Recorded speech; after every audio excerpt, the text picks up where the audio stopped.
네.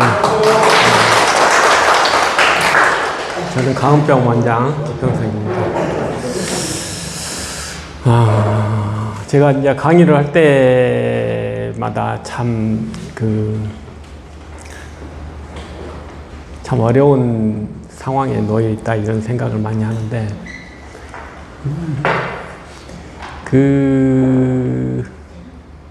이제 뭐 이런 이야기도 많이 해요. 어떤 이야기냐면, 뭐 예를 들어서 임진왜란 때 우리가 일본 애들이 왜 쳐들어왔을까? 뭐 어쩌고 저쩌고 뭐 히데요시가 어쩌고 그런 것도 있겠지만, 기본적으로 선조시대 때 우리 인구가 세종 때 300만이었는데 선조시대 때도 300만 정도밖에 안 됐어요. 근데 일본은 인구가 3천만이었어요.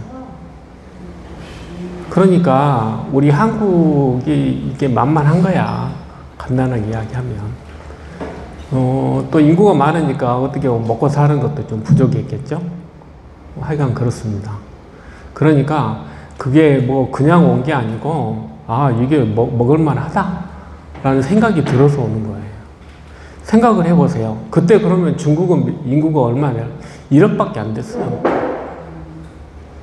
그러니까 중국도 먹을 수도 있겠네 라고 생각을 안 할 수가 없는 상황이었기 때문에, 중국 갈 테니까 또 조선 네가 비켜라, 그런 내용이었거든요. 근데 그렇게 우리가 보면 도대체 말도 안 되는 상황인데 그걸 이겨냈잖아요. 그 이겨낸 가장 큰 핵심의 포인트가 뭐냐면 이순신 17척이에요. 임진왜란을 했던 가장 큰 사건 하나를 정해라 그러면 이순신 장군 17척을 이야기할 수밖에 없어요. 근데 그 사람이 뭐 가지고 했겠어요? 결국은 활용하면 이기는 거예요. 그래서 제가 뭘 말씀드리고 싶은 거냐면, 우리도 좀 깝깝해요. 오늘 초반에는 안 좋은 이야기를 할 거예요. 왜 그러냐면, 우리가 적을 알아야 되잖아요. 적을 알아야 되는데 그 적이 막강하다는 이야기를 할 거거든요. 여러분들이 생각하는 것보다 훨씬 더 막강해요. 근데 그 막강한 게 사실은 우리가 선택한 거거든요. 그 막강함을. 왜? 생명은 진짜 또 별로무 상황에서도 생존해야 되잖아요. 그러니까 생존 전략을 그만큼 우리가 많이 가지고 있기 때문에 암도 그 생존 전략을 그대로 사용하는 거예요 뿐이에요, 사실은. 그렇다면 우리가 암에 국한해서 암이 이렇게 이렇게 악독하다 이렇게 생각할지 모르지만, 다른 관점에서는 어떤 거냐면 우리 생명이 이렇게 즐기구나 라는 걸 이야기하는 것에 다른 면일 뿐이에요. 그러니까 결국은 어떤 이야기냐면, 우리를 잘 알아야지 적을 잘 안다고 생각하지만, 적을 잘 아는 것이 결국 우리를 잘 아는 거예요.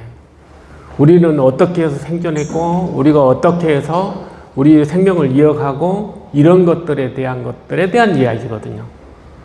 그러니까 이분법적 사고가 아니고 좀 다른 관점을 가져야지 우리가 이 문제를 해결할 수 있다는 걸 제가 말씀드리고 싶어요. 숫자로 따지면 이순신 장군은 무조건 져야 되는 상황이에요. 어떻게 이기겠어요? 수백 척에다 17척이 어떻게 이깁니까? 그럼에도 불구하고 이길 수 있는 것들은 결국은 우리가 어떤 생각을 하느냐의 차이잖아요. 이순신 장군이 특별히 그 사람이 슈퍼맨이 된 게 아니잖아요.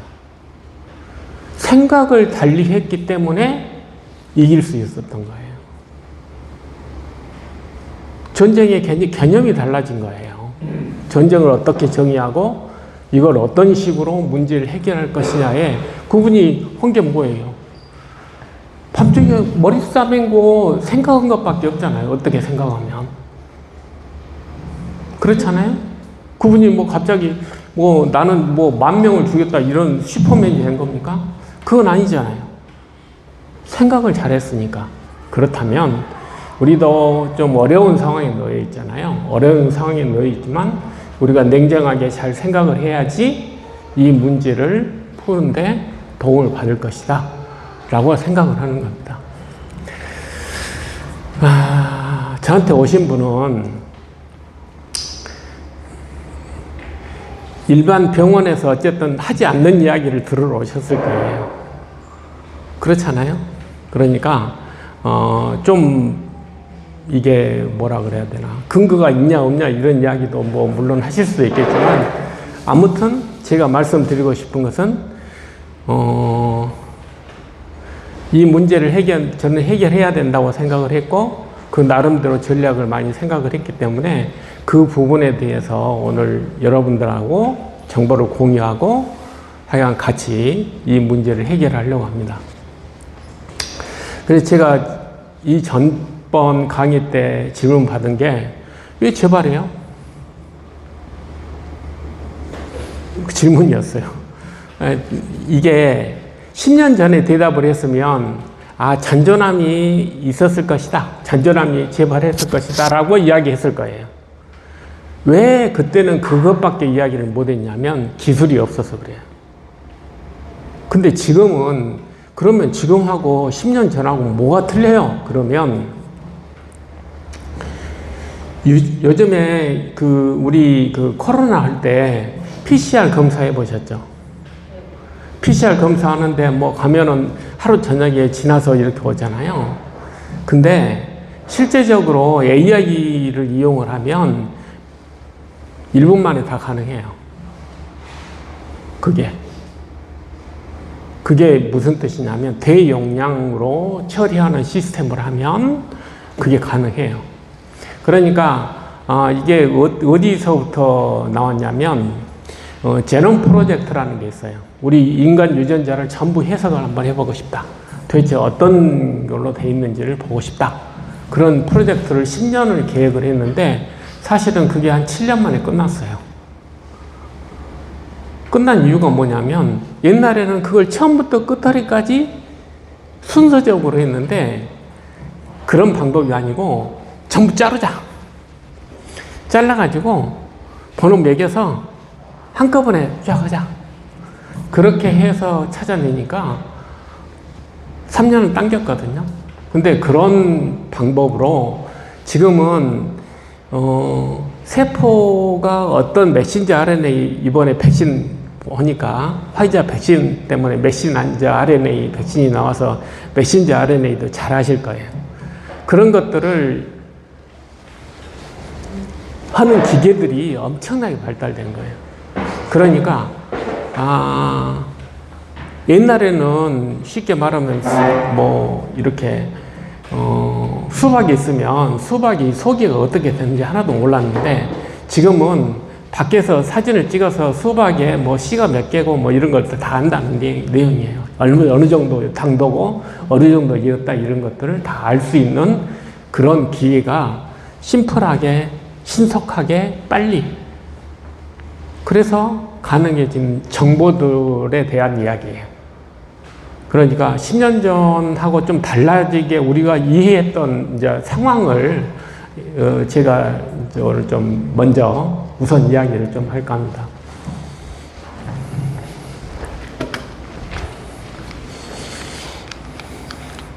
되게 잔전함이 많다고 이야기해요.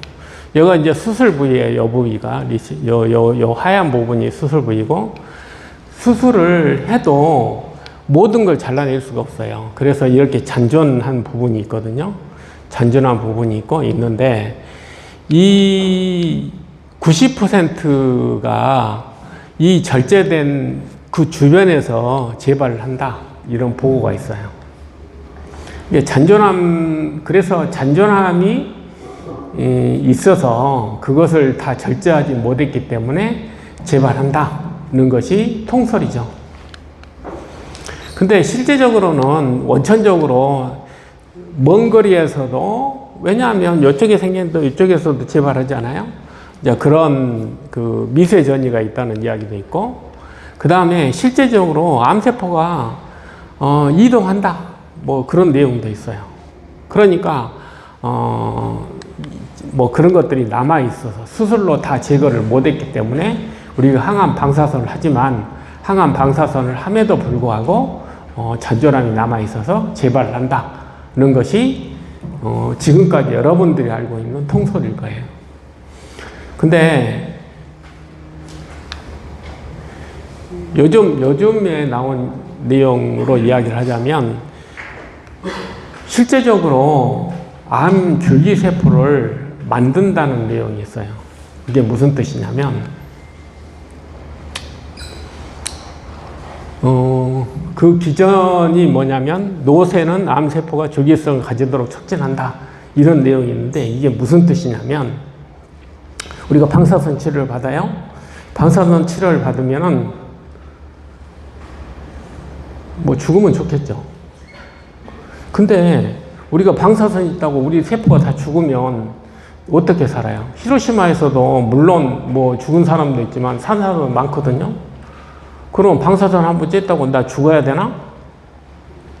그럴 수는 없잖아요.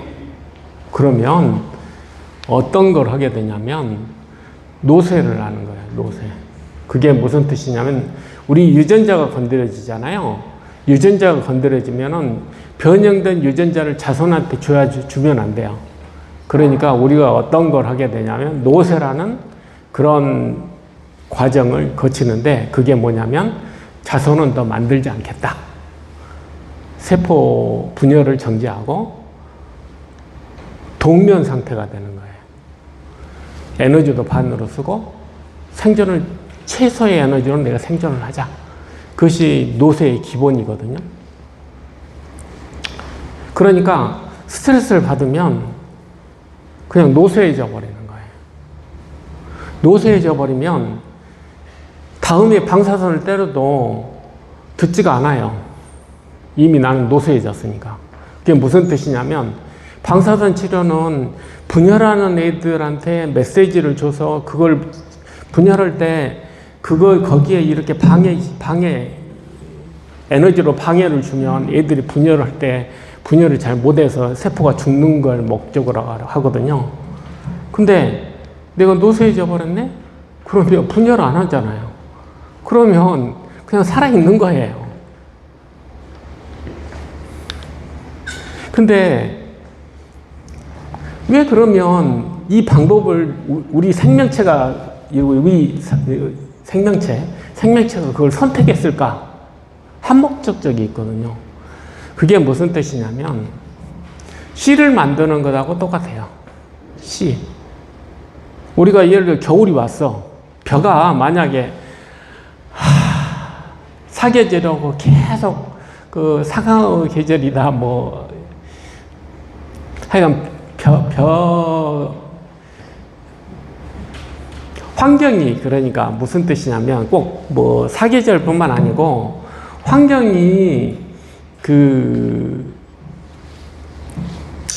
이렇게 안 좋은 상황이 된 것을 대비해서 만들어지는 게 씨잖아요. 그 씨를 만드는 과정이라고 생각하시면 돼요. 간단하게 이야기하면. 내가 스트레스를 받고 유전체가 생겼으면, 내 씨를 보존해야지? 라는 그런 행동을 우리 세포는 하게 돼 있다는 뜻이에요.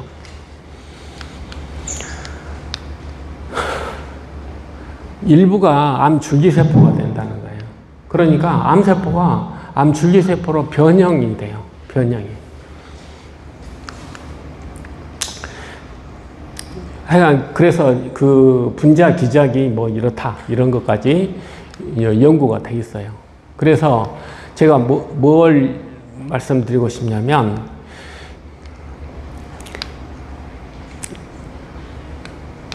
기본적으로 이것은 암에만 특별하게 생기는 일은 아니에요. 암에만 특별하게 생기는 일은 아니고 사실 노쇠한 세포가 다 줄기세포가 되는 건 아니에요.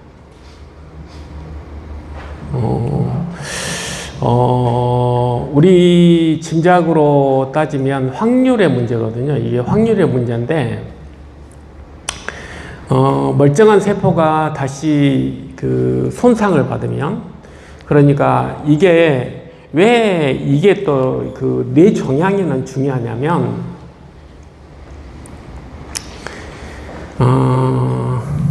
뇌는 좀 약간 특수한 기관이어서 그래요. 이것도 뇌에 딱 특징이 있잖아요. 특징이 있는데, 뇌는 그렇게 우선 신경세포는 줄기세포가 필요가 없어요.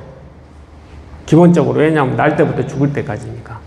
그리고 실제적으로 신경세포는 가지치기를 해서 성장하거든요. 엄청나게 많은 가지가 있는데 그걸 가지치기를 해서 신경이 매추레이션, 성숙하는 건데, 그러니까 줄기세포가 그렇게 필요하지 않아요. 그런 기관이에요. 내가 세포 수명은 다 같지 않다고 이야기했잖아요. 그러니까 피부 이런 데는 줄기세포가 많아요. 장, 점막 이런 데는. 왜? 거기는 빨리빨리 계속 만들어내야 되니까. 우리가 줄기세포를 이렇게 취득하는데 골수 많이 이용하잖아. 왜? 거기는 엄청나게 많은 세포를 계속 만들어내야 되니까 줄기세포가 상존을 해요. 근데 뇌는 날 때부터 죽을 때까지 그대로 가는 경우가 많잖아요. 그러면 줄기세포가 그렇게 필요하지 않아요. 그렇다고 그래서 손상이 됐는데 가만히 있을 수 있나? 그래서 만들어 놓은 게 뭐냐면, 필요하면 줄기세포 만들지 뭐. 그런 전략을 취한 거예요. 그러니까 내 세포가 손상이 되면 내가 줄기세포를 만들어서 사용하겠다는 것이 기본 전략이에요. 그래서 뇌종양에서는 이런 연구가 뇌종양에서 많이 이루어지는 이유가 뭐냐면, 그런 현상들이 잘생기니까 그러는 거예요.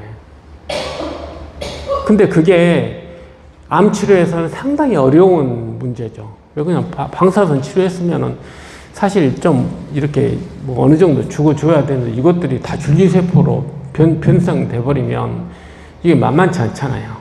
숫자가 많아지잖아요. 그렇게 되는 숫자가. 그러니까 그래서 좀 어려운 상황에 놓이고 있다. 이 뇌종양의 특성 중에 하나예요. 최근에 밝혀진 특성 중에 하나가, 이 뇌종양은 줄기세포를 잘 만들어내는 조직 중에 하나예요. 왜? 줄기세포가 본래 없으니까요. 그래서 이런 특성을 뇌종양에서 우리가 좀 이해를 해야 된다. 이런 게 있어요.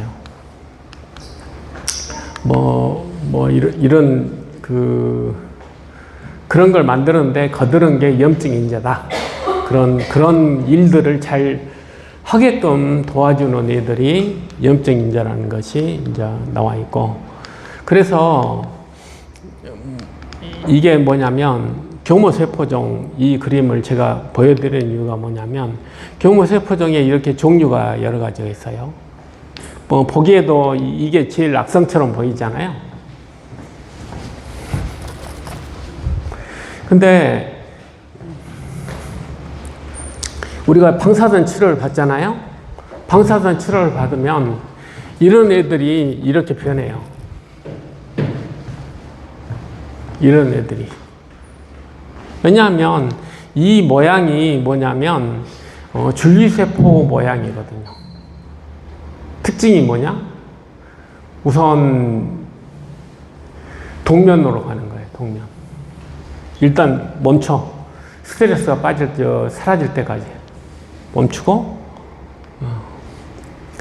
그래서 실제적으로 여러분들이 보면 항암 치료를 할 때 다른 종양에서는 이렇게 항암 치료를 할 때 엄청나게 고통스럽잖아요. 예를 들자면 머리털이 하고 이렇게 그런 항암제를 쓰잖아요.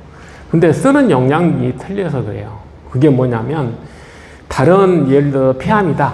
그러면 쓰는 항암제가 용량이 어떤 거냐면, 용량이 맥시멀 토러러블 도수예요.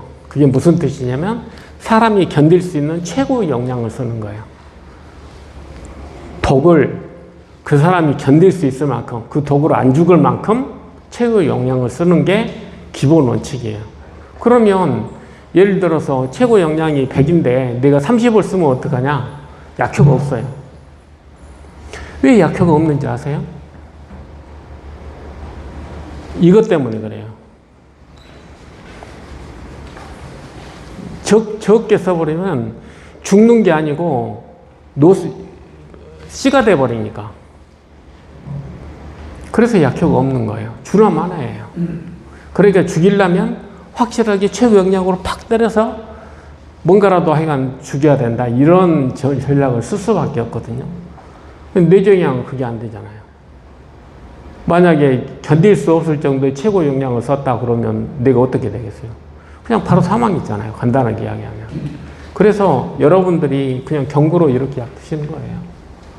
그렇게 할 수밖에 없으니까. 그러면 다른 암종에 비해서 훨씬 더 이런 현상들이 본래도 잘생기긴 하지만 치료 과정에서도 더 이런 과정에 노출될 가능성이 높다는 걸 이야기하는 거예요. 그 다음에 제가 이제 세 번째예요. 이게 뭐냐면, 그럼 교세포만 그러냐? 교세포만 그러는 게 아니에요. 뇌 종양에 혈관들이 굉장히 많잖아요. 그러면 모세혈관의 주변 세포라는 게 있는데, 그냥 그 모세혈관 지지해주는 세포예요. 지지해주는 세포인데, 만약에 그게 파괴가 되면 걔가 줄기세포가 되겠어요. 왜? 내가 말씀드렸잖아요. 뇌 종양의 특징이 뭐냐? 줄기세포가 많이 필요 없다. 그래서 필요하면 만들어서 쓴다. 그러면 어떤 애들이 줄기세포가 되냐? 거기에 있는 세포는 다 줄기세포가 되는 거예요. 그러니까 실제적으로 이게 우리가 봤더니 뭐냐면, 이 주변 세포란 게 모세혈관에 있는 주변 세포거든요. 이 주변 세포를 갖다가 만들었더니 교세포도 되고 섬유화세포, 신경세포도 다 되더라고요. 이런 것들이 발현이 되면 이렇게 되더라. 이건 다 입증이 된 거거든요. 시전치를 다 만들 수 있어요. 그냥 이렇게. 그리고 이쯤 되면은 이 줄기세포가 무한정으로 있다 이렇게 볼 수밖에 없는 거예요. 내가 특히 항암 방사선이나 수술을 받으면 줄기세포가 무지하게 만들어지겠구나 라는 생각을 안 할 수가 없잖아요. 그럼 치료가 좀 어렵겠죠? 이제 모양이 다 이렇게 씨처럼 생겼잖아요.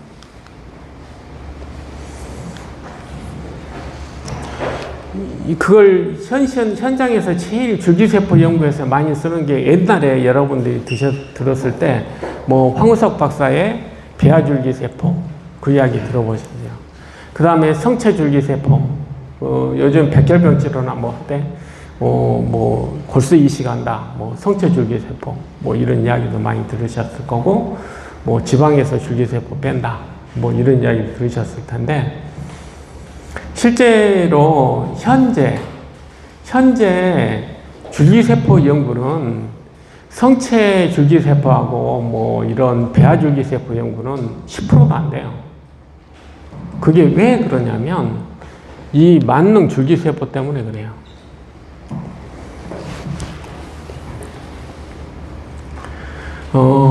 처음에 줄기세포 연구가 할 때 성체 세포에다가 우리가 그 핵을 좀 바꿔 넣어가지고 어떤 일들을 하려고 많이 했었던데, 그 줄기세포처럼 만들려고 했는데 잘 안 됐죠. 황우석 박사가 했던 것도 뭐 이제 일단 선체 세포에다가 난자의 핵을 집어넣어가지고 그것이 다시 이렇게 얘를 만드는 소위 복제 양을 만들었잖아요. 지금은 어떤 레포트가 나오냐면 내 체세포에서 아기를 만드는 기술이 있어요. 그냥 내 체세포에서 아기를 만들어요. 지금 윤리적으로 그것이 지금 배아에 뭐 며칠까지 이렇게 윤리적으로 정해져 있어서 그것만 만들지만, 그것은 아무 때나 만드는 거예요. 기술이. 그게 무슨 뜻이냐면, 뭐 때문에 그것이 됐냐면, 이 역분화 줄기세포 때문에 그것이 돼요. 이 역분화 줄기세포라는 것은 내 성체세포, 이미 다 성숙된 그냥 일반 내 세포야, 그냥. 세포인데, 거기에다가, 메신저 RNA 4개를 집어넣었더니, 뭐가 됐냐면, 만능 줄기세포가 된 거예요. 만능이라는 것은 모든 것들을 만들 수 있어요. 내 몸을 구성하는 모든 세포를 다 만들 수 있거든요. 그래서 혹시 오가노이드라는 걸 들어보셨는지 모르겠는데, 그래서 그 만드는 것이 뭐 별것 다 만들어요. 뭐 신경도 만들고 근데 조직은 아직 못 만들어요. 왜? 조직은 그걸로만 된 게 아니잖아요. 그러니까 복합체니까 이게 훨씬 더 난이도가 복잡하거든요. 혈관도 있어야지, 뭐 거기에 지지세포도 있어야 되고, 이게 몇 대 몇으로 섞여야 되는 거, 뭐 이런 거 등등이 있어서 그게 만만치가 않지만, 아무튼 이렇게 단일의 세포들을 만들어내는 회사도 많고, 그런 기술들이 엄청나게 발달이 되어 있거든요. 그러니까 이쯤 되면 이게 모든 세포는, 내 몸에 있는 모든 세포는 줄기세포가 될 가능성이 높아요. 확률의 문제거든요. 이렇게 돼서 이게 만능 줄기세포가 되는 게 한 10,000분의 1 정도 돼요. 10,000분의 3 정확히는. 10,000개의 세포에다가 그 4개의 메신저 RNA를 넣으면 그 중에 3개가 만능 줄기세포가 되는데, 이 만능 줄기세포는 무한정이잖아요. 생명이 신비하지 않아요? 이쯤 되면? 그래서 우리 생명을 유지하는 거예요. 근데 뇌는 아까 말씀드렸듯이 줄기세포가 별로 필요 없는 조직인데, 필요하면 언제든지 만들 수 있으니까, 믿는 구석이 있으니까 그런 거예요.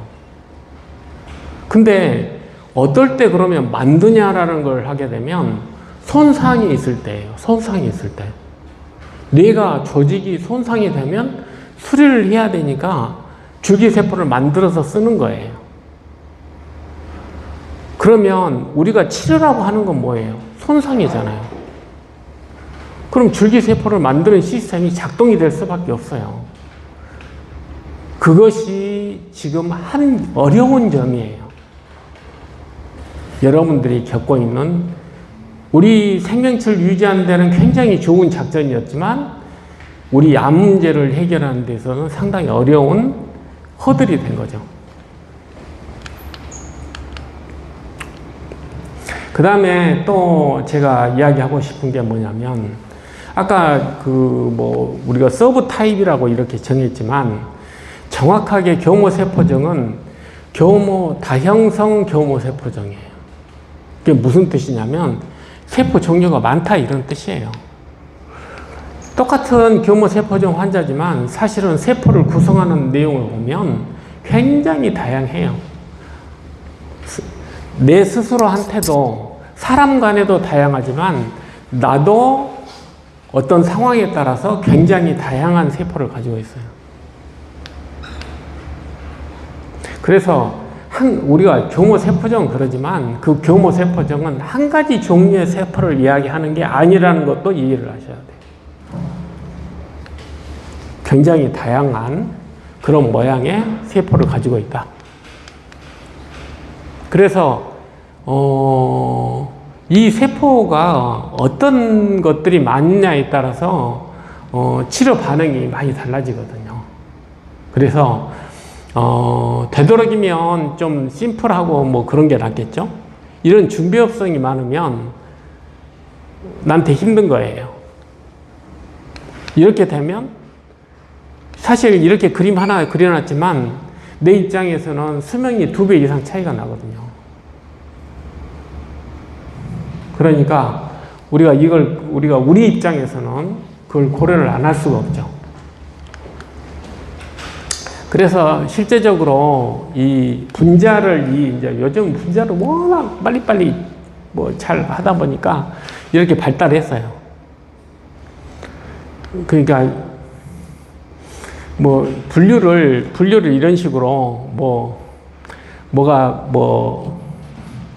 여러 번 보면 아까 누구 환자분 보니까 뭐 하여간 뭐 다 이렇게 분자형을 해서 와일드 타입이다, 뭐 돌연변이가 됐니, 뭐 이런 것들 다 요즘 레포트로 여러분들한테 주시잖아요. 뭐 그런 것들이.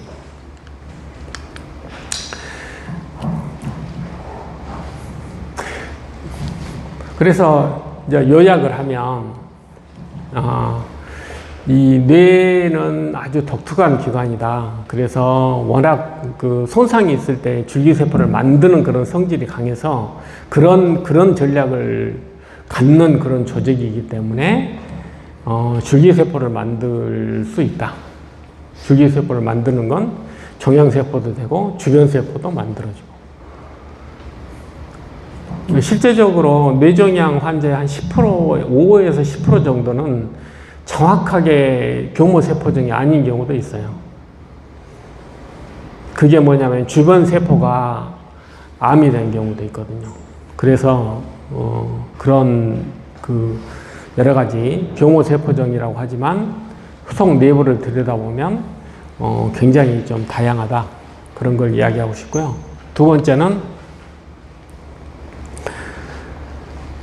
우리가 그 암치료를 할 때 암세포만 이렇게 생각을 해요. 근데 실제적으로는 암세포보다 더 중요한 게 뭐냐면 주변의 환경이에요. 우리가 씨를 만드는 것도 주변 환경에 의해서 만들어지잖아요. 뭐 날씨가 추워진다 그러면 여러 나무 보시면은 진짜 봄 되면 어떻게 알아서 나뭇잎 피고 가을 되면 어떻게 알아서 낙엽을 만들잖아요. 환경에 우리가 적응하게끔 우리 세포는 되어 있거든요. 그러니까 실제적으로 종양세포가 저도 살려면, 우리도 마찬가지, 나도 살려면이지만 종양세포 입장에서도 종양세포가 지도 살려면 뭘 해야 되는지, 뭐가 필요하냐면 지지가 필요해요. 주변 친구들의 지지가 필요하거든요. 우리로서는 별로 뭐 탐탁지 않아요. 종양세포 애들은 좀 뭐 지지를 안 받았으면 좋겠지만, 예를 들어서 북한하고 남한이 뭐 있다 그러면 뭐 그렇지만 다 주잖아요. 쌀도 주고. 똑같은 거예요. 유전자 좀 변했다고 다 죽여라, 뭐 이런 생명체가 그게 아니잖아요. 우린 공생을 하는 생명체가 기본이 공생이거든요. 그래서 제일 하나 그냥 특별한 예를 들어보자면, 심지어 쌀 주는 것하고 똑같아요. 우리가 북한에 쌀 주는 것처럼 이렇게 암세포에다가 미토콘드리아라는 그런 에너지 공장을 이렇게 전수해줘요. 이렇게. 이것은 우리가 북한 애들 불쌍하고 뭐 어디 불쌍해서 쌀 주는 것하고 똑같은 거예요. 힘들면 도와줘라. 그렇게 돼 있거든요. 우리 세포가. 그래서 실제로 암세포가 너 뭐 빨리 성장해야 되는데 뭐 쉽게 말하면 임신한 여자하고 똑같은 거예요. 그러니까 당연히 도와야 되는 거예요. 얘가 뭐 암세포냐 안세포냐 이건 중요한 게 아니에요. 우리 생체에서는. 이해하시겠어요? 똑같은 DNA잖아요. 걔가 약간 변형된 DNA지. 그러니까 그냥 공장도 밥도 주고 뭐 하여간 뭐 이렇게 잠자리도 마련해 주고 뭐 그런 거예요. 그게 힘들죠. 그래서 실제적으로 이렇게 하게 되면 어떤 것도 있냐면 이게 이쪽으로 세포들이 모여 있는데 그 이유가 뭐냐면 숨 쉬려고. 이쪽이 저산소증이거든요. 산소가 적은데면 산소가 많은 대로 이렇게 몰리는 거예요. 세포가 이동을 해서. 그래서 이 세포 내 환경에 따라서 모양이 틀리거든요. 세포의 모습이 틀리기 때문에 이게 굉장히 우리가 뭐 세포도 뭐 영양이 있어야 하고 산소가 있어야 살잖아요. 그러니까 그런 시스템들이 여기서 그대로 작동이 되거든요. 그러면 암세포도 되도록이면 혈관이 있는 데 쪽으로 많이 모이고 그런다는 뜻이에요.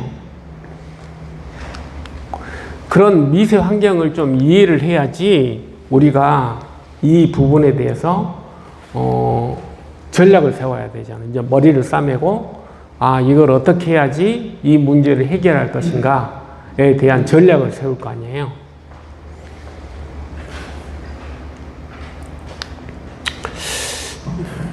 이게 여기 보면은 내용이 뭐가 있냐면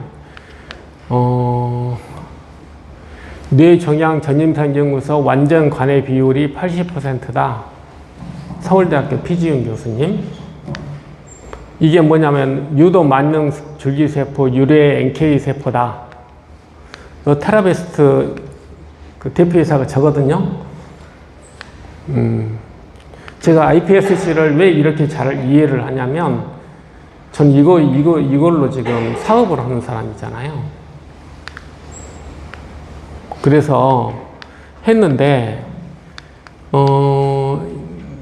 이 암세포를 좀 잘 인식하게끔 우리가 잘못된 세포를 잘 죽이는 잘못된 세포, 스트레스 받는 세포, 노쇠한 세포 이런 애들을 좀 빨리빨리 없애버리는 게 차라리 낫고 새 세포를 만드는 게 좋겠다고 생각하는 게 우리 방침인데 그게 그렇게 좀 잘 클리어런스 좀 하여간 뭐 손상된 애들은 빨리빨리 좀 없애자.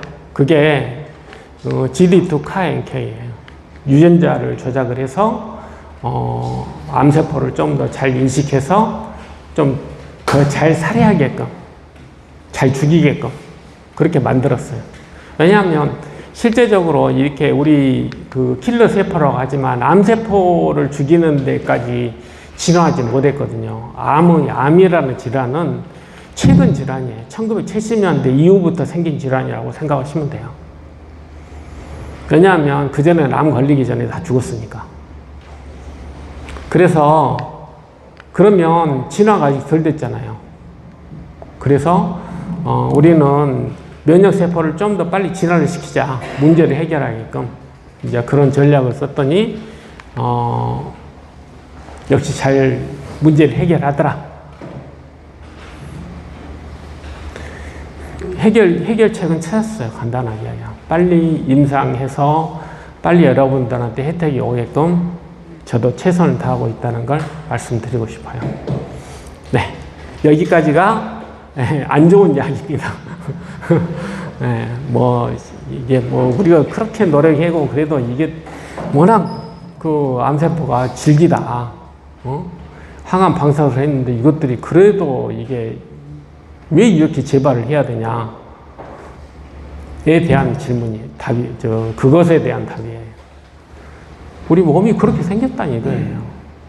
우리 전략이 줄기세포를 뇌는 특히 줄기세포를 만들려고 하는 전략을 쓰다 보니까 암세포가 그것을 빙자해서 암 줄기세포를 만들어 가지고 재발을 잘 시키더라. 그게 제가 말씀드리고 싶은 첫 번째 이야기예요.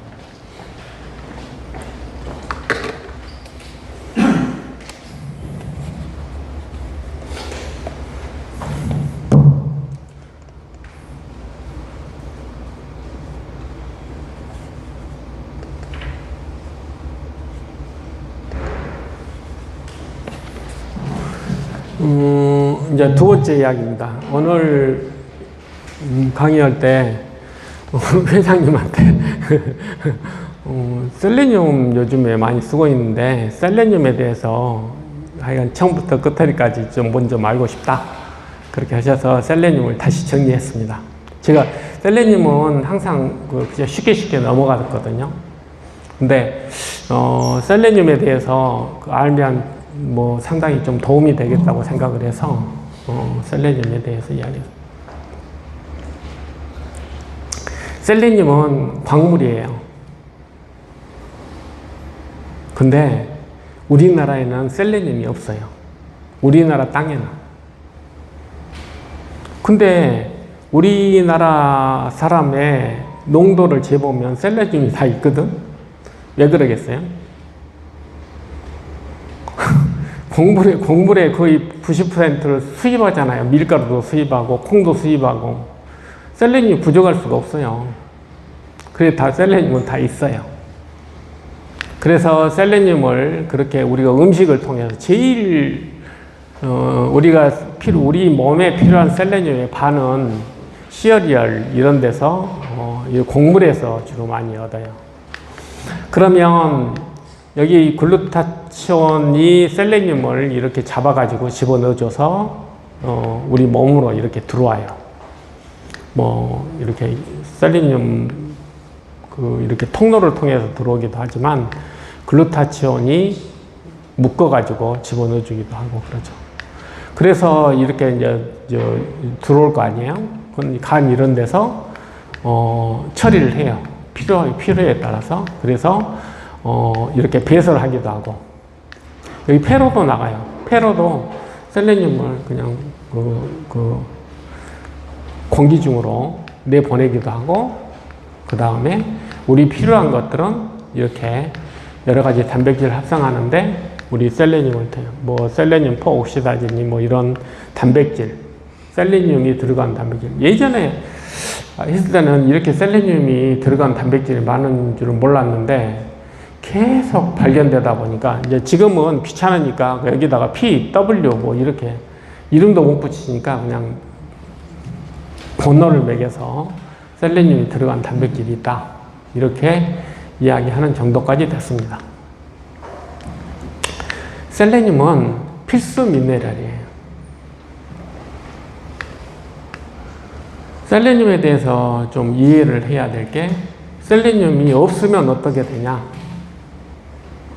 결핍증이 생기겠죠. 당연히. 결핍증은 생각보다 심각하더라고요. 그러니까 셀레늄은 사실 결핍될 게 우리가 밥 먹으면 다 셀레늄이 공급되니까 결핍증이 있을 일은 거의 없지만, 비타민 C는 과일 항해하면 야채를 못 먹으니까 생기잖아요. 이렇게 잇몸에서 피나고 이런 질병이 생기거든요. 비타민 C가 결핍이 되면. 근데 셀레늄은 그냥 우리가 먹는 밥, 빵에가 다 있으니까 실제적으로 거의 필수 미네랄이긴 하지만 결핍을 우리가 주변에서 보기가 쉽지는 않아요. 셀레늄은 중독이 없어요. 저도 셀레늄을 처음에 접할 때 뭘로 접했냐면 중금속 해독 때문에 접했어요. 그게 무슨 뜻이냐면, 우리가 해산물 있잖아요.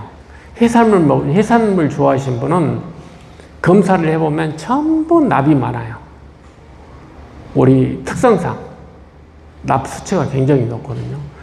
근데 나온 중금속이잖아요. 몸에 축적이 되잖아요. 그걸 줄이는 유일한 것이 뭐냐면 셀레늄이에요. 셀레늄은 그 중금속에 붙어가지고 배설이 잘 되잖아요. 배설을 잘 시켜주게끔 하거든요. 그래서 실제로 제가 셀레늄 100g을 3개월 먹었더니 납 수치가 쫙 내려갔어요. 아, 셀레늄이 중금속 해독에는 짱이구나. 그걸 내가 실감을 했거든요.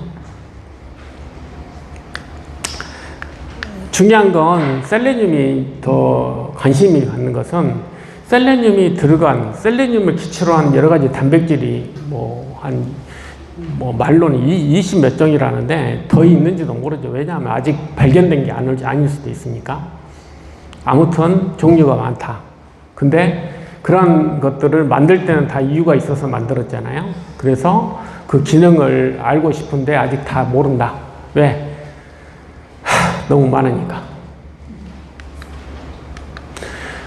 셀레늄의 기능을 좀 보면 도대체 이제 어떤 기능을 하나? 이렇게 봤더니 사실 셀레늄하고 셀레늄 단백질이 갖는 기능이겠죠? 그랬더니 뇌에서는 산화 지질 손상을 막는다. 갑상선에서는 갑상선 호르몬을 만든다. 그 다음에 심지어 정자 만드는데도 필요하다. 항산화 작용이 있다. 면역을 올려준다. 면역을 조절해준다. 그 다음에 DNA 손상을 하는데 좀 막아준다. 뭐 그런 내용들이 있어요. 실제적으로는 훨씬 더 많은 기능들을 해요. 그래서 이제 이런 것들이 알려지니까 미국에서 셀레늄이 진짜 암 예방하나? 궁금한 거야. 그래서 시험을 했어요. 그랬더니 이게 중요한 셀렉트 연구예요. 우리가 이때 이게 상당히 좀 오래됐는데 한 20 몇 년 전 이야기예요. 셀레늄하고 비타민 E가 좋다. 뭐 그런 이야기를 들은 거야. 그러니까 진짜 그러나? 임상을 했어요. 이런 무작위 이중맹검 위조 대학 임상 연구는 굉장히 중요한 이유예요. 왜냐하면 그 변수만이 진짜 작동이 되는지를 확인하는 거거든요. 결론이 뭐냐면 셀레늄, 비타민 E가 7년 추적 관찰에서 전립선 암 발생을 줄이지 못했다. 비타민 E의 경우는 오히려 17% 암 발생을 올리더라. 아마 비타민 E를 광고하는 홈쇼핑 비타민 E 광고하는 거 하나도 못 보셨죠? 이 임상 때문에 그래요. 이것 때문에 비타민 E가 확 죽어버린 거예요. 그리고 셀레나조도 별로 요즘 홈쇼핑에서 별로 뭐 이렇게 안 하는 이유가 전부 이것 때문에 그래요. 암도 예방 못하네. 그렇게 된 거예요. 근데 아니거든. 이게 분명히 효과가 좋은 것 같은데 효과가 없다고? 이상하네. 계속 연구를 했어요. 진짜 그러나? 그랬더니 어떤 연구가 있었냐면 췌장암이에요. 췌장암인데 췌장의 혈관에 있는 혈액에 있는 셀레늄하고 췌장 담즙에 있는 셀레늄하고 비교를 했어. 그랬더니 췌장 담즙에 셀레늄이 많은 사람은 역시 오래 살더라. 그런 내용이에요. 그러니까 혈액에 있는 셀레늄 농도는 암 예방하고 상관이 없을 수도 있겠구나. 그런 생각을 안 할 수가 없잖아요. 그리고 우리가 그러면 왜 그렇게 암에 좋냐? 그랬더니 암세포가 죽으라고 자꾸 메시지를 해서 자꾸 죽으라고 하고 뭐 도망 못 가게 하고 너 빨리 죽어. 그런 메시지를 잘 주더라 이거예요. 그래서 훨씬 좋더라 이런 내용이에요. 그 셀레늄이 높은 사람은 역시 오래 살더라. 그래서 해봤더니 이렇게 해서 결국은 한마디로 이야기를 하자면 암세포 너 빨리 죽어 인마. 너 좀 오래 살지 말고 빨리 죽고 다른 애들 그냥 살게 해라. 그런 메시지를 주는 거야. 자살 유발자야. 암세포 자살 유발자. 그래서 셀레늄 종류가 많거든요. 유기셀레늄, 무기셀레늄, 메틸렌 셀레늄 이렇게 하는데 그것마다 이런 기능이 이제 점점 밝혀지게 돼요. 이런 애들은 이런 이야기를 하고 이런 셀레늄은 어떤 작용을 하고 그런 일들을 점점 알게 돼요. 그래서 실제적으로 셀레늄 농도가 낮게 되면 암세포가 잘 죽는다는 것을 이해하게 돼요. 정상세포보다 똑같은 셀레늄을 주면 암세포가 훨씬 암세포는 비리비리해. 빨리 죽어버려요. 근데 정상세포는 잘 살아. 이게 뭐냐. 이것에 대해서 상당히 재밌어하게 생각했어요. 그래서 다시 전립선 연구를 다시 했어요. 예전에 했던 전립선 했는데 별로 예방 못 하더라. 진짜 그런가? 그랬더니 하여간 예방하는 데는 그 전립선을 예방하는 데는 영향을 주지는 않지만 실제로 가만히 우리가 연구를 해보니까 이게 셀레늄 혈액의 농도만으로 이 문제를 해결하는 것은 아니더라 이거예요. 왜 그러냐면 똑같은 셀레늄을 주더라도 그것을 이용하는 사람의 여기서는 정확하게 하면 그 단백질, 그걸 이용하는 단백질이 사람마다 다 다르니까 실제적으로 똑같은 농도가 있지만 몸속에서 하는 일은 다 개인마다 차이가 너무 크더라. 그런 것을 알게 돼요. 그러니까 이 혈액 농도가 높으니까 이 셀레늄이 죽는다 이렇게 그 이야기하는 거죠. 셀레늄이 뭐 예방을 하니 안 하니 이것은 별로 좋은 테마가 아니야. 좋은 전제 조건이 아니다 이거예요. 실제적으로 셀레늄을 더 정확하게 잘 이용하는 것이 훨씬 더 중요하겠구나 라는 걸 이해하게 되는 거예요. 왜냐하면 셀레늄이 아까 말씀드렸듯이 여러 단백질이 사용되니까 실제적으로 걔가 하는 일이 굉장히 다양하니까 사람마다 어떤 상황에서 어떤 일을 할 것인가는 너무 사람 편차가 크더라 라는 것이 슬 알게 돼요. 그래서 실제적으로 추적 전사를 해보면 아까 췌장암에서도 마찬가지지만 셀레늄의 유방암 환자를 봤어요. 그랬더니 셀레늄 수치가 높은 사람이 역시 오래 살더라. 얼마냐? 50% 차이가 나요. 그러니까 10명이 똑같은 유방암에 걸렸어. 근데 셀레늄 농도가 높은 사람은 10명이 뭐 예를 들어 7년, 9년 추적이 있잖아. 9명 할 때 10명이 죽었다고, 10명이 죽었다고 가정을 하면 셀레늄이 높은 사람은 5명만 죽은 거야. 셀레늄 농도가 이렇게 50%가 차이가 난다면 항암제 수준 아니에요? 그렇잖아요? 항암제도 이렇게 50% 차이 내는 항암제가 요즘에는 표적 치료제는 그게 가능한데 일반 항암제는 거의 불가능한 수치거든요. 그래서 뭐 다른 연구도 있어요. 어떤 게 뭐냐면 셀레늄 농도가 높다가 낮췄어. 그랬더니 훨씬 더 암치에 그 사람이 비실비실해지더라. 그런 뜻이에요. 그 높은 수준으로 유지하는 게 굉장히 좀 어쨌든 암 치료에는 도움이 된다. 이런 것은 여러 가지. 그래서 셀레늄이 높으면 분명히 암 때문에 죽는 사람 비율은 반 이상 낮춘다는 건 이제 알게 됐어요. 10년 연구예요. 그러니까 아까 했던 셀레늄이 암 예방하느냐 이후에 10년 동안 그걸 봤더니 그렇더라. 그런 거예요. 그래서 저장 연구를 했어요. 그러면 거꾸로 실험을 해보자. 셀레늄을 100을 준 사람하고 300을 준 사람하고 봤더니 이렇게 차이가 나요. 사망률이. 그러니까 이게 이만큼 줬을 때 사망률이 이렇게 차이가 나더라. 벌써 10년 정도나 되면 벌써 차이 나잖아요. 그러니까 여러분들이 셀레늄 뭐 3알, 5알 이렇게 이야기 하잖아요. 그 농도가 여기서 나오는 거예요. 이게 한 알 먹은 사람이고 한 알은 3알 먹은 사람이거든. 그러면 3알 안 먹겠어요? 보험회사에서 안 준다고 내가 3알 안 먹겠냐고.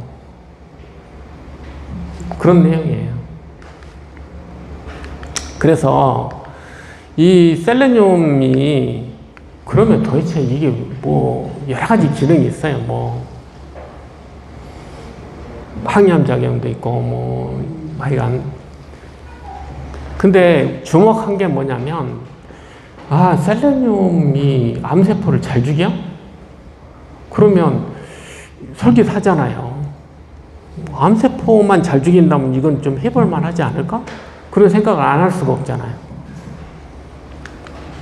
그래서 어떤 셀레늄이 뭐 잘 죽이나 안 죽이나 이런 것들을 했는데, 어떤 여기 NP라고 써져 있는 게 뭐냐면 나노 입자예요. 나노 입자.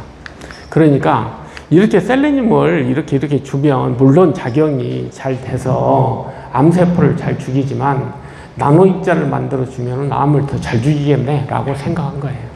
그래서 나노 입자 연구를 엄청나게 해요. 뭐 셀레늄 주면은 면역도 올라간다 뭐 이런 내용도 있고, 그 다음에 셀레늄은 여기 보면 항산화 작용을 보통 이야기 하잖아요. 안티옥시던트 항산화 작용은요. 제가 뭐 셀레늄을 드세요라고 할 때 이야기하는 기전은 뭐냐면 항산화 작용이 있고, 항산화 작용, 항염증 작용이 돼서 염증을 많이 줄여주고, 염증 물질 분비가 줄어들면 아까 이야기했던 줄기세포가 만들어지는 걸 훨씬 더 줄여주고, 뭐 이런 것들을 제가 많이 이야기했을 거예요. 왜냐하면 줄기세포 만들어질 때 1등 공신이 염증 물질이거든. 그러니까 무조건 셀레나제 드세요. 내가 그렇게 뭐 이미 입증이 돼 있고 그러니까 셀레나 드세요를 제가 많이 권유를 했는데,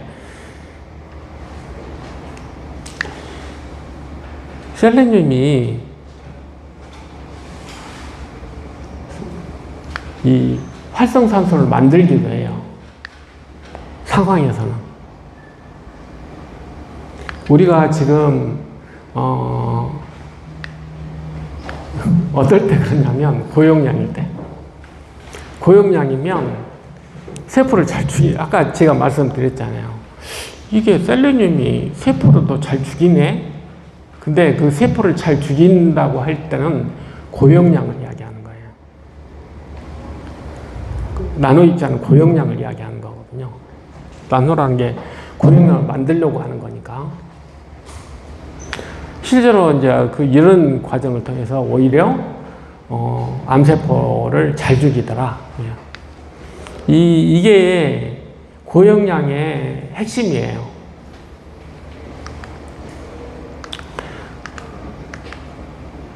그래서 나노 입자를 해서 고용량을 주게 되면 이게 뭐 죽인다는 그 내용이 많이 나와 있어요.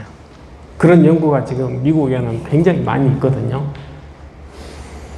근데 왜 약으로 잘 안 나왔어요?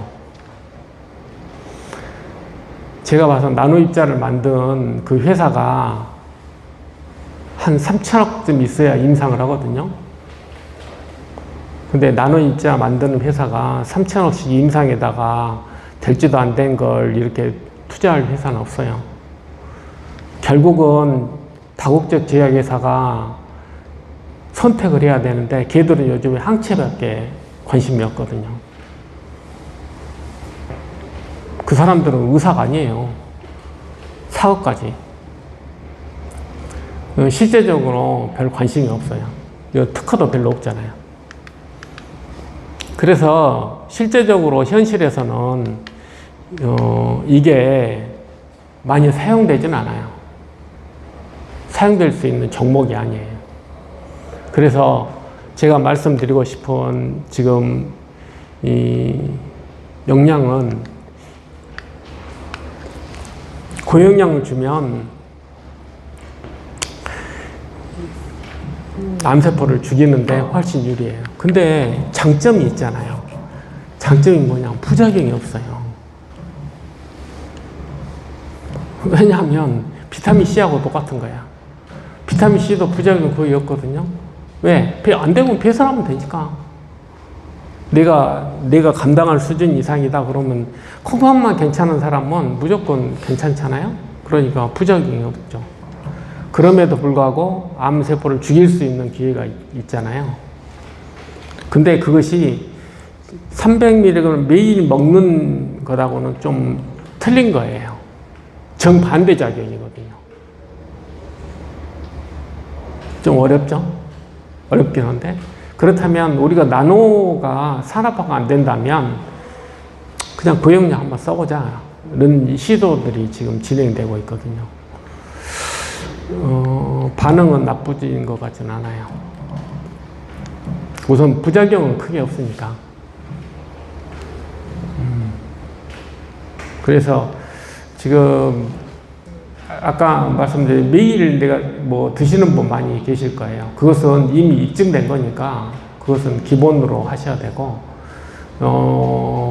고용량을 하감제로 쓸 것이냐 하는 것은 도대체 어느 정도까지 써야 이게 항암제로 작용할 것이냐 하는 문제, 도대체 기간을 어느 정도 써야 되나, 뭐 이런 것 등등을 본래는 임상을 해야 되는데 그 임상은 없잖아요, 현재.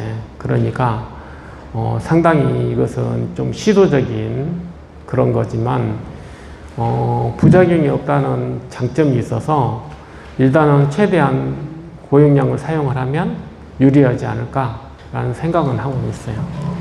그래서 지금 시도를 하고 있죠. 근데 다른 암종보다는 뇌종양에서는 사실 쓸 약이 그렇게 많지가 않잖아요. 아시다시피 BBB 때문에. 그러니까 BBB하고 상관없는 그런 종목이어서 제 생각으로는 상당히 좋은, 비타민 C보다 훨씬 더 낫겠다 이런 생각을 해요.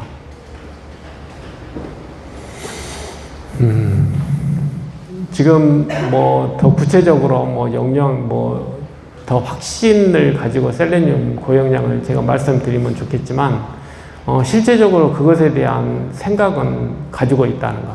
그래서 이런 그 나노로 해서 그 셀레늄을 그 고용량으로 해서 실제적으로 암 치료를 하고 있는 그 셀레늄 나노 물질을 만드는 회사들은 진짜 많아요. 그게 어느 정도냐면 실험실에서는 다 괜찮다는 이야기예요. 임상을 아직 못했을 뿐이지 실험실에서는 생기나 이런 애들은 진짜 거기다 해놓으면 잘 죽이더라 이런 뜻이에요.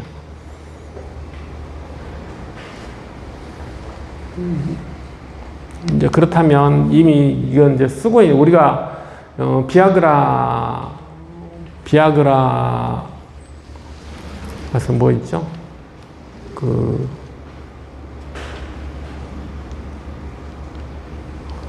비아그라 본래 신장약 그거 만들었는데 보니까 뭐 다른 데 쓰잖아요. 그거하고 똑같은 거죠. 뭐.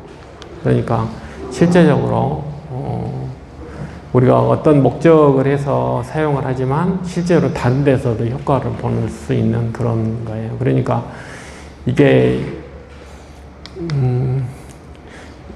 교과서에서는 뭐라고 돼 있냐면 너무 낮아도 안 되고 너무 높아도 안 된다고 돼 있어요.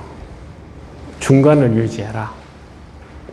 근데 치료 입장에서는 또 다른 이야기잖아요. 왜 그럼 높으면 안 되냐? 이게 너무 강하니까 세포를 좀 해칠 수가 있을 가능성이 있으니까 하지 말라고 하는데 우리는 지금 좀 세포를 좀 없애야 되잖아요. 우리가 원하지 않는 세포를. 그런 데서는 하여간 좋은 것 같아요. 그래서 이것은 앞으로 좀 더 시도를 해봐도 좋겠다라고 생각을 하죠. 그래서 이게 전혀 근거 없는 어떤 내용이 아니고 상당히 진전된 근거인데 현재의 상황에서 최선의 방법이 뭔지 우리가 나노를 쓸 수는 없잖아요. 그거 쓰면은 당장 내가 쇠고랑 차지만 세레나이드 고용량을 쓰는 건 쇠고랑 안 차거든요. 그러니까 어쩔 수 없이 세레나이드 고용량을 쓰는 겁니다. 질문을 받겠습니다. 예.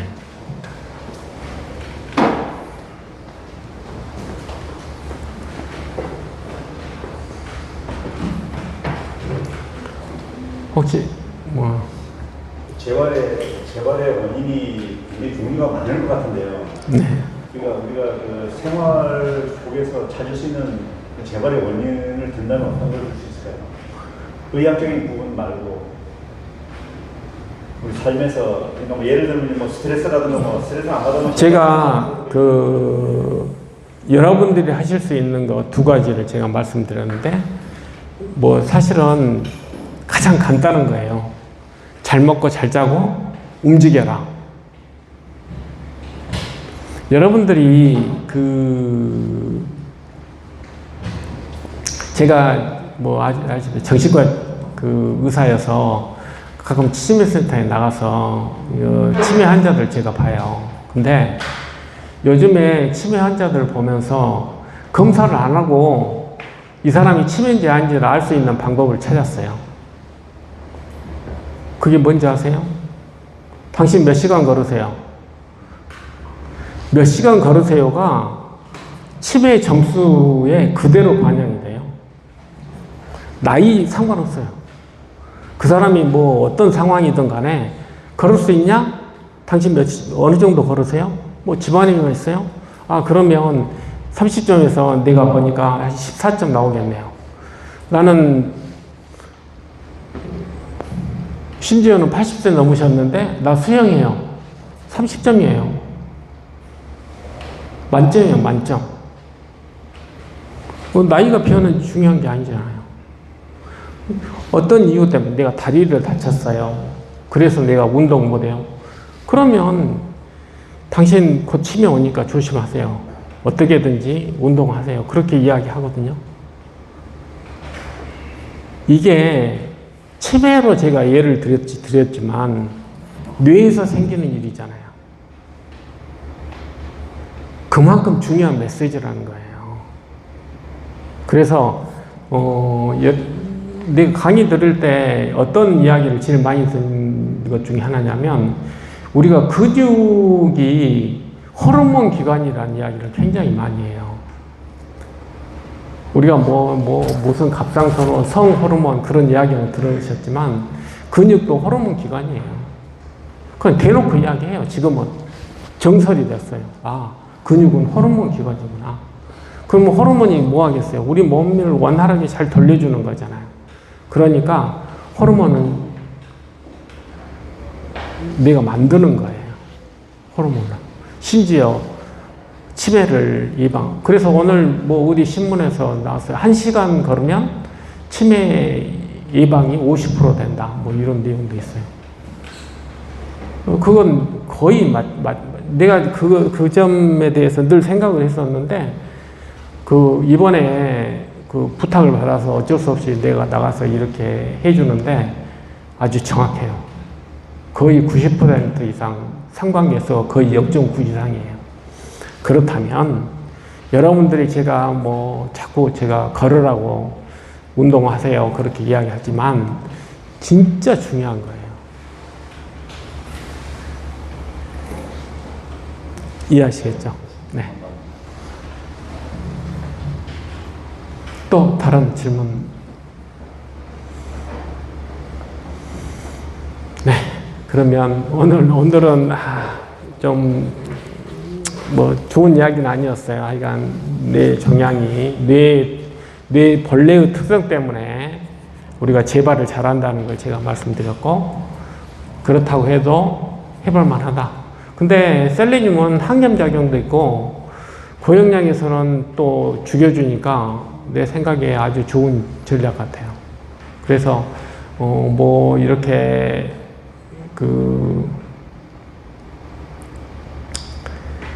중요하잖아요. 우리가 그것이 비싸고 안 비싸고가 중요한 게 아니고 진짜 중요한 일들 중에 하나. 제가 운동 꼭 이야기하는 건 중요하니까 하는 거거든요. 셀레늄도 운동보다 훨씬 더 중요해요. 그러니까 셀레늄을 잘 활용을 하면 좋겠다는 생각을 합니다. 네, 마치겠습니다.